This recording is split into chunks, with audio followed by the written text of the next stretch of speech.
Hello guys, ఇక్కడ కుందేలు పిల్లలు కనిపిస్తున్నాయి కదా, వీటికి నేను గడ్డ ఎక్కడి నుంచి తీసుకొస్తాను చూపిస్తాను పద. సో మా ఇంటి పక్కన గేదెల పాక ఉంటుందండి. సో ఆ గేదెల పాకలో ఏంటంటే గేదెల కోసం మా అంకుల్ గారు మార్నింగ్ 11 ఆ టైంకి గడ్డిని అయితే తెస్తారనమాట. అందులో పొనిగంటాకు, ఇంకా తెలకపిండి ఆకులు, ఇంకా చాలా రకాలు ఉంటాయన్నమాట గడ్డి అనేది.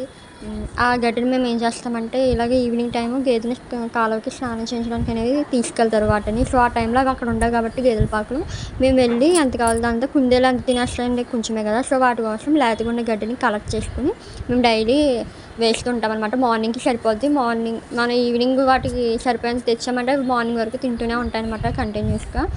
సో మార్నింగ్ మళ్ళీ వాళ్ళు తెచ్చే నెక్స్ట్ డే వాళ్ళు తెచ్చేసరికి ఇవి ఇలాగా సెట్ అయిపోద్ది అనమాట, సరిపోద్ది వాటికి కుందేలు పిల్లలకి.